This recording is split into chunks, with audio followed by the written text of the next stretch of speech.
और इस वक्त की ब्रेकिंग न्यूज आपको बता दें, बॉलीवुड में ड्रग केस को लेकर एनसीबी का शिकंजा अब कसता जा रहा है और खबर यह मिल रही है सूत्रों के हवाले से कि करण जौहर से एनसीबी पूछताछ की तैयारी कर रही है। करण जौहर को इस पूछताछ के लिए बाकायदा समन भी भेजा गया है। यह खबर सूत्रों के हवाले से मिल रही है। करण जौहर से जुड़े कुछ लोग हैं, उनसे भी एनसीबी पूछताछ करना चाहती है और इसीलिए उन्हें भी समन भेजा गया है। इस वक्त की बड़ी खबर हम आपको बता रहे हैं, करण जौहर से एनसीबी पूछताछ कर सकती है। समन भेजा गया है करण जौहर को। ये जानकारी सूत्रों के हवाले से मिल रही है। आपको बता दें कि बॉलीवुड में ड्रग केस को लेकर लगातार एनसीबी जांच कर रही है और इस जांच में कई बड़े लोगों से पूछताछ की जा चुकी है। पिछले दिनों दीपिका पादुकोण से पूछताछ हुई थी, श्रद्धा कपूर से पूछताछ हुई थी, अर्जुन रामपाल से पूछताछ हो चुकी है। उन्हें फिर से पूछताछ के लिए बुलाया गया अर्जुन रामपाल को और अब इसमें करण जौहर का नाम भी सामने आ रहा है। अभिषेक इस वक्त मुंबई से लाइव मेरे साथ जुड़ रहा है, मैं सीधा उन्हीं के पास चल रहा हूं। अभिषेक, करण जौहर को समन, ये जानकारी मिल रही है, अब करण जौहर से पूछताछ करेगी एनसीबी। ड्रग केस को लेकर दायरा बढ़ता जा रहा है। बिल्कुल, देखिए, जब सुशांत सिंह राजपूत का 14 जून को जब मौत हुई थी उसके बाद से लगातार ड्रग का मामला सामने आता गया। देखिए जिस तरीके से, कि आपने भी नाम गिनाया, एक दो नहीं दर्जनों ऐसे नाम हैं जिनके नाम लगातार सामने आ चुके हैं। हमने खबर दिखाई भी है और उस बात पर सच्चाई मुहर भी एनसीबी ने लगाई है। लेकिन अब एक बड़ी खबर जाहिर सी बात आ रही है कि करण जौहर जो है उन्हें समन दिया गया है, उनके लोगों को समन दिया गया है कि वह एनसीबी के सामने आए, पेश हो। क्योंकि देखिए ड्रग पार्टी की जो लगातार बात की जा रही थी जिसमें तमाम बड़े बड़े सितारे शामिल थे, उस पार्टी के बाद जानकारी एनसीबी को लेना चाह रही है। तमाम जो अब तक तमाम बड़े जो पूछताछ हुई है, जो तमाम गिरफ्तारियां हुई हैं, उसमें कहीं कहीं बड़ा खुलासा हुआ है एनसीबी के सामने। यही वजह है कि एनसीबी करण जौहर कुछ करीबियों को बुला रही है पूछताछ के लिए। इतना ही नहीं, करण जौहर को बुला रही पूछताछ के लिए कि वह भी आए और वह अपना जवाब एनसीबी के सामने दे। लेकिन एक अपडेट और आ रहा है अभी जो एनसीबी के हवाले से हमारे पास अभी भी मैसेज के थ्रू आया है। इसमें साफ साफ कहा गया है कि करण जौहर अगर चाहे तो खुद आ सकते हैं, वरना वह चाहे तो अपना कोई प्रतिनिधि भी भेज सकते हैं और उनसे हम पूछताछ करेंगे। जरूरत पड़ेगी तो आने दिनों में हम उसे बुला सकते हैं। लेकिन ये साफ है, देखिए, करण जौहर तक शिकंजा कस चुका है और आने वाले दिनों में करण जौहर से भी लगातार एनसीबी पूछताछ करेगी। भले ही अभी उन्हें ना आना हो, यानी उनके नजदीकी लोगों को बुलाया जा रहा हो, लेकिन करण जौहर तक एनसीबी पहुंच चुकी है, उनको दरवाजे तक पहुंच चुकी है, दस्तक दे चुकी है। कभी भी करण जौहर से और बड़े लेवल पर पूछताछ एनसीबी कर सकती है। अभिषेक, उन लोगों के नाम पता चल पाए हैं कि अब करण जौहर के अलावा बाकी और किस किस को समन किया गया है और एनसीबी इनसे क्या जानने की कोशिश कर रही है? क्योंकि दो लाइन पर एनसीबी जांच कर रही है कि एक तो खुद कंजम्पशन किया करते थे और दूसरा है कि एक ट्रेल है जो कि सप्लाई किया करती थी। किस पर यह जांच आगे बढ़ाना चाहती है एनसीबी?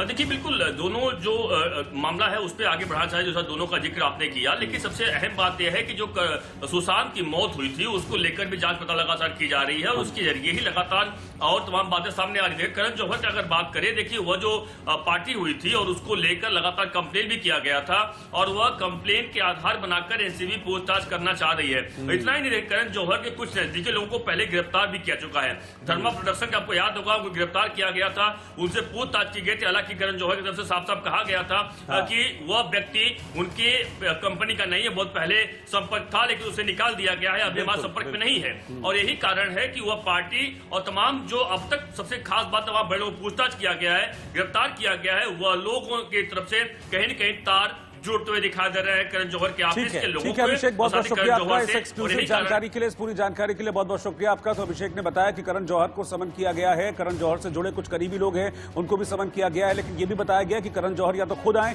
या फिर अपना कोई प्रतिनिधि भेजे जिनसे एनसीबी की पूछताछ होगी और फिर एनसीबी इस मामले में और बड़े खुलासे करेगी। लेकिन इस बीच एक और बड़ी खबर आ रही है, अमित शाह ने बंगाल चुनाव पर रणनीति तैयार कर ली है। 7 मंत्रियों और नेताओं की एक कमेटी बनाई है। नेताओं को लोकसभा क्षेत्रों के हिसाब से जिम्मेदारी दी गई है। गजेंद्र शेखावत, मनसुख मंडाविया इस कमेटी में शामिल हैं। इसके अलावा संजीव बालियान, प्रहलाद पटेल का नाम भी इस कमेटी में है। केशव प्रसाद मौर्य जो कि यूपी के डिप्टी सीएम हैं, नरोत्तम मिश्रा मध्य प्रदेश के गृह मंत्री हैं, वो भी इस कमेटी के सदस्य हैं। तो 7 नेताओं और मंत्रियों की एक कमेटी बनाई गई है और ये कमेटी अमित शाह के साथ मिशन बंगाल पर लगातार काम करेगी। आपको बता दें कि पहले ही जो प्रभार है पश्चिम बंगाल का वो कैलाश विजयवर्गीय को दिया गया है और वो काफी लंबे वक्त से अपनी जिम्मेदारी निभा भी रहे हैं। उन्हीं के प्रभारी रहते। जो लोकसभा चुनाव हुए थे उसमें बीजेपी ने बहुत अच्छा प्रदर्शन किया था, 18 सीटें जीती थी और अब उस प्रदर्शन को बीजेपी विधानसभा चुनाव में दोहराना चाहती है और इसीलिए मिशन 200 रखा है बीजेपी ने। और मिशन 200 के सिपह सालार कौन होंगे वो हम आपको टेलीविजन स्क्रीन पर दिखा रहे हैं। इसके लिए बाकायदा रणनीति तैयार कर ली है। अमित शाह ने अपनी टीम 7 का सिलेक्शन कर लिया है और इस टीम 7 में नेताओं को लोकसभा क्षेत्र के हिसाब से जिम्मेदारी दी जाएगी। गजेंद्र शेखावत, मनसुख मंडाविया, केशव प्रसाद मौर्य, नरोत्तम मिश्रा, ये वो लोग हैं जो इस कमेटी में, इस सुपर 7 में शामिल होंगे। ममता बनर्जी के बेहद करीबी माने जाने वाले शुवेंदु अधिकारी ने आज टीएमसी के सभी पदों से इस्तीफा दे दिया। शुवेंदु अधिकारी ने इससे पहले विधायक पद से इस्तीफा दिया था। आज उन्होंने पार्टी भी छोड़ दी। माना जा रहा है कि उनके साथ कई नेता टीएमसी छोड़ सकते हैं। दक्षिण बंगाल राज्य परिवहन निगम के अध्यक्ष ने भी, कर्नल दीपांशु चौधरी ने भी ममता बनर्जी को अपना इस्तीफा भेज दिया है। चर्चा है कि शुवेंदु अधिकारी जल्द ही दिल्ली आएंगे और उसके बाद वो बीजेपी में शामिल हो सकते हैं। के साथ हमारा 1 दिसंबर बातचीत हुआ था। हमें लगा था कि बातचीत सही रहा, लेकिन 2 तारीख उन्होंने व्हाट्सएप करके बताया कि हम एक साथ काम नहीं कर सकते। उस दिन हमने अनाउंस कर दिया कि हम शुभेंदु से और बातचीत नहीं करेंगे, क्लोज चैप्टर है। तो हमारा मन तो तैयार था 2 दिसंबर से, नया क्या होगा। Shubhendu will be the loser. You put it on record. BJP will crush him. He doesn't know what is BJP. वहीं बीजेपी ने ममता बनर्जी पर तीखा हमला बोला है। नरोत्तम मिश्रा ने कहा कि ममता सरकार का जहाज डूबना तय है। इसमें कोई नहीं बैठेगा। आप देखिए, चुनाव आते आते तक झड़ी लग जाएगी लोगों को छोड़ने की। जिस तरह के भ्रष्टाचार का तांडव उन्होंने किया है, कोई उनके साथ नहीं रहेगा। और इस बीच पश्चिम बंगाल में सियासी घमासान और तीखा होने वाला है। 19 दिसंबर को गृहमंत्री अमित शाह बंगाल के दौरे पर जा रहे हैं। जेपी नड्डा के काफिले पर हुए हमले को देखते हुए इस दौरे में अमित शाह की सुरक्षा को और मजबूत कर दिया गया है। क्लोज प्रोटेक्शन टीम और आउटर प्रोटेक्शन टीम में तैनात जवानों की तादाद में बढ़ोतरी की जाएगी।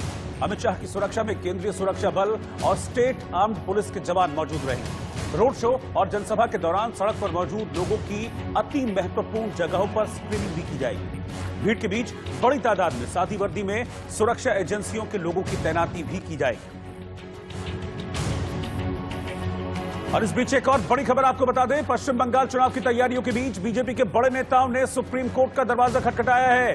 बीजेपी के राष्ट्रीय उपाध्यक्ष मुकुल रॉय, बीजेपी के राष्ट्रीय महासचिव कैलाश विजयवर्गीय, बीजेपी सांसद अर्जुन सिंह, सौरभ सिंह, पवन कुमार सिंह ने और कबीर शंकर बोस ने सुप्रीम कोर्ट में याचिका दाखिल की है।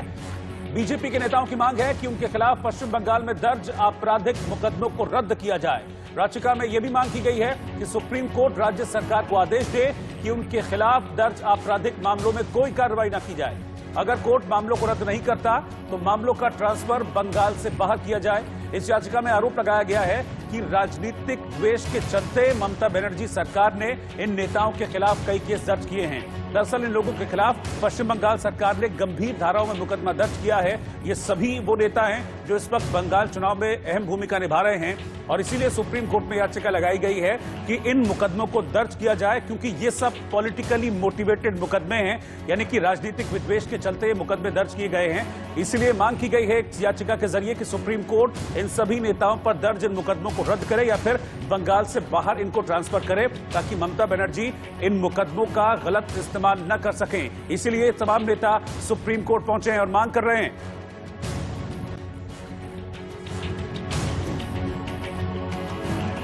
शेयर बाजार बढ़त के साथ बंद हुआ। दुनिया भर के बाजारों के सकारात्मक रुख से सप्ताह के चौथे कारोबारी दिन गुरुवार को शेयर बाजार बढ़त के साथ बंद हुआ। बॉम्बे स्टॉक एक्सचेंज का इंडेक्स सेंसेक्स 223 अंकों पर 46,890 के स्तर पर बंद हुआ। वहीं नेशनल स्टॉक एक्सचेंज का निफ्टी 58 अंक की तेजी के साथ 13,740 पर बंद हुआ। इंदौर में किसान सम्मेलन में कैलाश विजयवर्गीय कुछ ऐसा बोल गए जिससे कांग्रेस का खेमा बौखला गया है।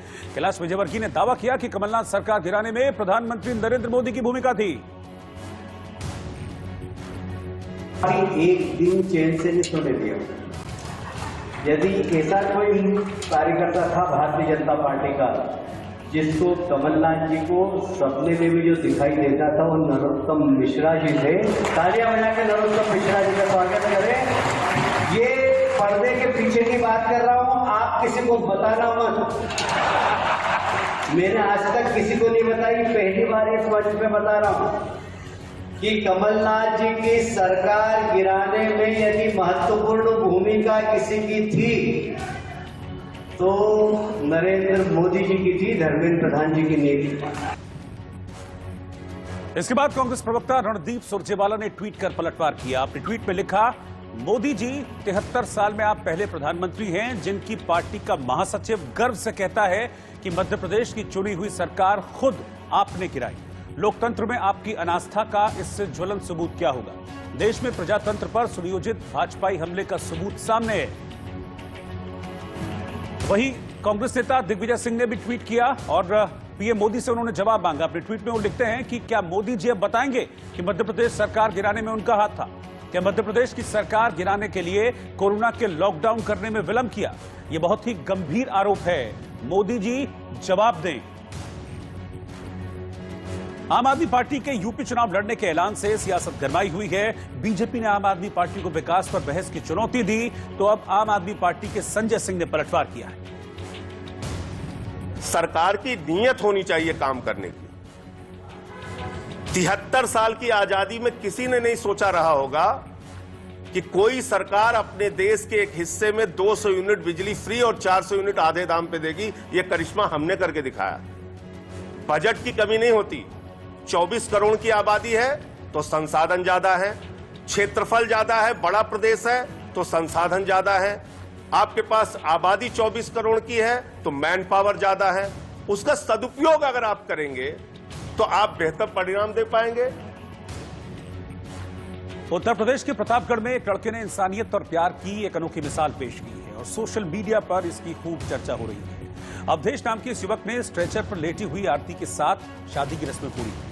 बताया जा रहा कि बारात से कुछ घंटे पहले दुल्हन घर की छत से नीचे गिर गई। डॉक्टरों ने बताया कि महीनों तक आरती बिस्तर से नहीं उठ पाएगी। ऐसी हालत में लोगों की राय थी कि अवधेश की शादी आरती की छोटी बहन से करा दी जाए, लेकिन अवधेश ने आरती से ही शादी करने का फैसला किया और सबको चौंका दिया। डॉक्टरों की इजाजत के बाद आरती को कुछ देर के लिए एम्बुलेंस से घर लाया गया और अवधेश ने स्ट्रेचर पर ही शादी की सभी रस्में पूरी की। शादी के बाद आरती को वापस अस्पताल में भर्ती करा दिया गया।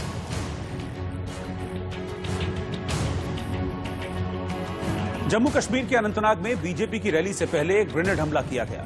अनंतनाग के बिजबेहरा में सुरक्षा बलों पर ग्रेनेड फेंका गया जिसमें एक जवान घायल हो गया। हमले वाली जगह से करीब 1 किलोमीटर की दूरी पर बीजेपी नेता शाहनवाज हुसैन की रैली होनी थी। बिजबेहरा पीडीपी चीफ महबूबा मुफ्ती का होम टाउन है, जहां बीजेपी ने डीडीसी चुनाव के लिए फोकस किया हुआ है। इसके तहत ही बीजेपी नेता और पूर्व केंद्रीय मंत्री शाहनवाज हुसैन की रैली, लेकिन रैली से पहले सुरक्षा बलों पर ग्रेनेड फेंका गया। हालांकि शाहनवाज हुसैन ने रैली को इसके बाद संबोधित किया। इससे पहले अनंतनाग में ही आतंकवादियों और सुरक्षा बलों के बीच मुठभेड़ हुई थी। पुलिस ने जानकारी दी कि मुठभेड़ में एक हिजबुल आतंकी को गिरफ्तार किया गया है। उधर बिजबेहरा में जवानों पर ग्रेनेड हमला कर फरार हुए आतंकियों की तलाश में सुरक्षा बलों का सर्च ऑपरेशन जोर शोर से चल रहा है। ऑस्ट्रेलिया के खिलाफ डे नाइट टेस्ट के पहले दिन टीम इंडिया ने 6 विकेट खोकर 233 रन बनाए। टॉस जीतकर पहले बल्लेबाजी करते हुए भारत के लिए कप्तान विराट कोहली ने 74 और चेतेश्वर पुजारा ने 43 रन बनाए, क्योंकि पहले दिन ऑस्ट्रेलिया के गेंदबाजों ने टीम इंडिया पर अपना दबदबा बनाए रखा। हाथ से कैसे फिसल जाती है पहले वो देखिए, जब टीम आगे बढ़ते बढ़ते पीछे खिसक जाती है वो देखिए। तीसरे सेशन का खेल क्या शुरू हुआ, मानो टीम इंडिया की किस्मत ने करवट ही ले ली। पहले कप्तान विराट कोहली रन आउट हुए, फिर अजिंक्य रहाणे पवेलियन लौटे। पीछे ही पीछे हनुमा विहारी भी दिन का खेल खत्म होने से पहले ढेर हो गए। कहां टीम इंडिया बड़े स्कोर की तरफ बढ़ती हुई दिख रही थी और कहां सिर्फ 19 रन पर 3 विकेट भारतीय टीम ने गंवा दिए। उसके बाद दिन का खेल खत्म होने पर स्कोर कार्ड आपको आगे की कहानी बता ही रहा होगा। एक वक्त जब कप्तान कोहली रन बना रहे थे, टीम को आगे बढ़ा रहे थे, तभी रहाणे के गलत कॉल ने टीम इंडिया का समीकरण बदल दिया। रहाणे और कोहली के बीच 88 रनों की साझेदारी हुई, जिसमें कोहली ने 40 और रहाणे ने 41 रन बनाए। कुल स्कोर पर नजर डालें तो कप्तान विराट ने 74 रनों की पारी खेली, जिसमें उन्होंने 180 गेंदों का सामना किया। इस बीच एडिलेड में 500 से ज्यादा रन बनाने वाले कोहली पहले एशियाई बल्लेबाज भी बन गए। कुल मिलाकर यह कहना गलत नहीं कि एक रनआउट ने भारतीय टीम के लिए गुलाबी गेंद से जो किया वो नहीं होना चाहिए था, और सिर्फ एक गलती भारतीय टीम को कहां से कहां ले जाएगी ये अब दूसरे दिन के पहले सेशन पर निर्भर करेगा। पंजाब के अटारी बॉर्डर पर 2 घुसपैठियों ने भारत में घुसने की कोशिश की, जिन्हें बीएसएफ ने मार गिराया। मारे गए घुसपैठियों के पास से हथियार बरामद किए गए हैं। अमृतसर से सटे अटारी बॉर्डर पर 2 घुसपैठिए पाकिस्तान की ओर से भारतीय सीमा में घुसने की कोशिश कर रहे थे। इसी दौरान गश्त कर रहे सुरक्षा बलों की नजर उन पर पड़ी। घुसपैठियों को रोकने की कोशिश की गई तो उन्होंने सुरक्षा बलों पर फायरिंग कर दी। जवाब में इन आतंकियों को बीएसएफ के जवानों ने मार गिराया। पंजाब के अटारी भारत पाकिस्तान अंतर्राष्ट्रीय सीमा पर बीएसएफ के जवानों ने एक बड़ी कामयाबी हासिल की है। आपको बता दूं, जो जानकारी है उसके मुताबिक रात को 2:20 पर अलर्ट बीएसएफ के जवानों ने जो राजतल बीओपी है बीएसएफ की, वहां पर कुछ हरकत देखी और तुरंत उन्होंने कार्रवाई करते हुए आपको बता दूं कि फायरिंग शुरू कर दी, जिसमें जो 2 घुसपैठिए थे, जिसमें जानकारी मिली है, उन दोनों को मार गिराया है, जिनके कब्जे से AK-47 राइफल, पिस्टल और इसके साथ साथ हीरोइन के पैकेट बरामद हुए हैं। क्योंकि लगातार इनपुट मिल रहा था कि पाकिस्तान कई तरह किसी भी तरह से भारत में आतंकियों की घुसपैठ और सरहद के पार से एम्यूनिशन को भेजने की प्रयास कर सकता है। जम्मू कश्मीर में कई घटनाएं पिछले दिनों में हुई थी, मगर पंजाब में भी ये हरकतें तेज हो रही थी और उसी के बाद बीएसएफ पहले से अलर्ट थी। जैसे ही उन्होंने इस हरकत को देखा, उन्होंने तुरंत कार्रवाई की और इन दोनों घुसपैठियों को मार गिराया। AK-47 राइफल और इसके साथ साथ आपको बता दूं कि एक पिस्टल और कई एम्यूनिशन के साथ साथ पाकिस्तानी करेंसी भी इनसे बरामद हुई है। अब बीएसएफ उस पूरे इलाके में तलाशी कर रही कि आखिरकार कौन और लोग हो सकते हैं जो इन घुसपैठियों की कहीं न कहीं मदद कर रहे थे, क्योंकि एक पाइप के जरिए हीरोइन के पैकेट्स और वेपन को वहां से स्मगल किया गया था, जो साफ दर्शाता है कि किसी न किसी तरह से बीएसएफ को लगता है कि वहां पर इन आतंकियों, इन इंट्रूडर्स को जो है कोई न कोई वहां पर सपोर्ट दे रहा था, मदद देने के लिए वहां होगा, जिनकी मदद से घुसपैठ करना चाहते थे। मगर बीएसएफ के अलर्ट जवानों ने इस पाकिस्तान की नापाक हरकत को नाकाम कर दिया है। अनुज कुमार के साथ अजीज इंडिया न्यूज। मध्य प्रदेश के दमोह से एक बेहद ही हैरान कर देने वाली तस्वीर सामने आई है। बीएसपी विधायक रामबाई एक स्कूल में 10वीं की परीक्षा देती नजर आई। रामबाई ने अपने ओपन परीक्षा के तहत 10वीं कक्षा का प्रश्न पत्र हल किया। इस दौरान रामबाई ने दूसरे छात्रों के साथ बैठकर परीक्षा दी। परीक्षा हॉल में निरीक्षण का काम भी बदस्तूर होता रहा। स्कूल के प्रिंसिपल या किसी दूसरे कर्मचारी ने रामबाई को अलग से कोई सहूलियत नहीं दी। विधायक रामबाई चाहती हैं कि वो ओपन परीक्षा के माध्यम से अपनी ग्रेजुएशन कंप्लीट करें और लोगों को जन हितैषी योजनाओं का बेहतर लाभ दिला सकें। क्लास में जो ओपन की परीक्षा है, इसमें 45 बच्चे परीक्षार्थी के रूप में परीक्षा दे रहे हैं। 36 इसमें उपस्थित हैं, 9 अनुपस्थित हैं और उसमें अपनी रामबाई विधायक खरिया भी इंक्लूड हैं। परीक्षा शांतिपूर्ण चल रही है और ऐसा मतलब कोई ऐसा समझ में नहीं आता। कितने बजे से पेपर होता है सर? पेपर कितने बजे से शुरू होता है? पेपर अपना 8 बजे से 11 बजे तक। अच्छा है ना? और ये अपना 10th क्लास का है, ओपन का है ना। ओपन की परीक्षा 8वीं की भी है, लेकिन वो 9 से 12 है। पहाड़ों पर बर्फ गिरने का सिलसिला लगातार जारी है। उत्तराखंड, हिमाचल से लेकर जम्मू कश्मीर तक सभी जगहों पर भारी बर्फबारी हो रही है। इन राज्यों की ज्यादातर जगह बर्फ की सफेद चादर से घिरी नजर आ रही है। कश्मीर के कई इलाकों से भूस्खलन की खबरें भी आई हैं। इससे स्थानीय लोगों के लिए मुश्किल बढ़ी है, लेकिन जो पर्यटक हैं वो काफी खुश हो रहे हैं। ये 5 तस्वीरें आप देख रहे हैं श्रीनगर, जो जिला पास केदारनाथ, गुलमर्ग और उत्तरकाशी की, जहां हर तरफ आपको बर्फ की सफेद चादर नजर आएगी। जो पर्यटक यहाँ पर हैं वो इस खूबसूरती का लुत्फ उठा रहे हैं। उनके लिए ये किसी जन्नत से कम नहीं है, लेकिन स्थानीय लोगों को कुछ दिक्कतें हो रही हैं और सबसे ज्यादा परेशानी लोगों को सड़कों से गुजरने में हो रही है। और इस बीच एक बड़ी खबर आपको बता दें, आम आदमी पार्टी के नेता राघव चड्ढा और आतिशी हाई कोर्ट पहुंचे हैं। दिल्ली पुलिस के आदेश को इन दोनों ने चुनौती दी है। अमित शाह के घर के बाहर प्रदर्शन की इन्हें इजाजत नहीं मिली थी। उन्होंने कहा कि शांतिपूर्वक धरना प्रदर्शन हमारा अधिकार है और इसी मांग को लेकर आम आदमी पार्टी के दोनों विधायक हाईकोर्ट पहुंचे।